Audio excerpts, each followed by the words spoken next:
know, but when you're talking about security and liberty, when you're talking about security versus liberty, ultimately, you don't hear John Boehner, your former boss, complaining about these NSA programs. He's actually a very strong supporter of them. Right. And the same with a lot of Republicans. Yes, you have the Rand Pauls of the world, and yes, you have commentators talking about it. You have, jerks like me covering it. But the bottom line is, I think the American people, honestly, want security over freedom. Yeah. I really do, when it comes down to these little things. I think that's true. Changes may, I repeat, may be coming to the NSA's controversial spying programs. An outside panel requested by President Obama suggested more transparency in the mass storage of Americans' phone records. But is that going to be enough? Chief National Security Correspondent Jim Sciutto has the details. Already battered by stinging headlines day after day over NSA spying, today the panel the president himself ordered recommends the NSA be subject to stronger accountability and transparency. What the panel does not recommend is dismantling the program that sparked the most controversy in the U.S., the gathering of billions of bytes of metadata of Americans' phone calls, something sure to upset the president's supporters on the left. Instead, the panel, made up of intelligence and legal experts, recommends Congress pass legislation requiring phone companies to hold the data rather than being held by the NSA, and that the NSA be limited to gathering foreign intelligence on foreign targets. The message to the NSA is now coming from every branch of government, from every corner of our nation. NSA, you've gone too far. To help restore U.S. credibility abroad, the panel suggests sweeping reforms, including striking agreements with allies such as France and Germany on what spying among friends is acceptable and what is not. The panel says monitoring of foreign leaders by the NSA should require approval directly from the White House. The report follows a bruising meeting at the White House Tuesday with executives from the country's largest tech companies. Sources tell CNN's Jim Acosta several of those executives said they flew to Washington to voice their concern on government surveillance, hurting their bottom line abroad to the tune of $35 billion in lost business. But several were frustrated with the White House's focus on the troubled healthcare.gov site. At that meeting, sources say the president said one thing he is not considering is a pardon for NSA leaker Edward Snowden. I spoke to a senior administration official who said the White House knows it has a trust gap, both here at home with the American public, but also overseas, and that gap has consequences, cost to American businesses, cost to American credibility. So the president now is going to look at these recommendations, choose which ones he's going to accept, and I'm told he's likely to make a speech in January to the American public on a new transparency for NSA surveillance. Jake? Our thanks to Jim Sciutto. That's the policy. Now let's get to the politics of this all with Democratic strategist Maria Cardona and Terry Holt, former spokesman for Speaker John Boehner. Maria, you heard Sciutto's report there. The president's trying to calm the public's outrage over the NSA spying programs. Do you think it's going to work? Well, we'll see what he ends up doing. We're not going to know until January. I think the president is rightly focused on striking this very difficult balance.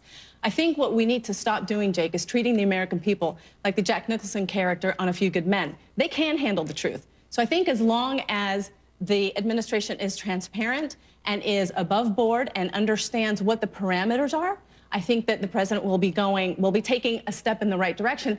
But by the way, industry needs to do the same as well, because these recommendations say that while the NSA shouldn't be keeping this metadata, it doesn't say that we shouldn't be doing it at all. It says industry should be keeping it. Terry, so the president obviously has a trust deficit in a way he never has in his entire political career. More people, according to recent polls, don't trust him than do trust him. That's a big hit for a guy like that who has relied upon people having faith in him.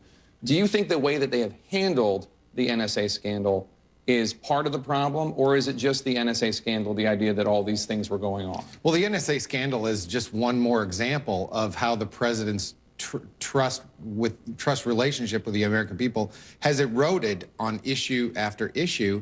And because he hasn't had a lot of accomplishments, a lot of things to hang his hat on and say, hey, this is how I've improved the economy or passed immigration reform or whatever, these are just more nicks and cuts that diminish the presidency over time.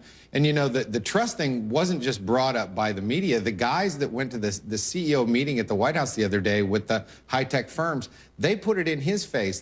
You know, the president thought he was going to a photo op, and these guys, you know, said, well, Mr. President, we don't know if we trust you. And that was the big news out of that event the other day. Mariana, it looks like you want to respond to Well, I think that the important thing here is, while the president says that we absolutely need to protect the privacy of Americans, he has said from the very beginning that he's not going to compromise on the security piece, which I think is what is making a lot of liberals and civil libertarians upset.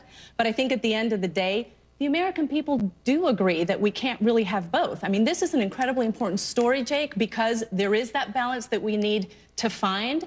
But I think, in essence, the American people know that they have been spied upon, if you will, whether it's the industry or Google or, you know, anyone else, since 9/11. There's a bipartisan concern here. If you're a conservative and you don't trust this government, you just say, oh my gosh, this is just like the IRS, where they were, you know, turning people's lives over for their own government policies. If you're a liberal, you were promised, you know, freedom and liberty and civil liberties that have been undermined during this presidency. So this isn't a party line issue. But that's true, but there's also bipartisan support writ broadly here when talking it's the about knife edge. We have to always operate on this knife edge. I know, but when you're talking about security and liberty, when you're talking about security versus liberty, ultimately you don't hear John Boehner, your former boss, complaining about these NSA programs. He's actually a very strong supporter of them. Right. And the same with a lot of Republicans. Yes, you have the Rand Pauls of the world, and yes, you have commentators talking about it. You have,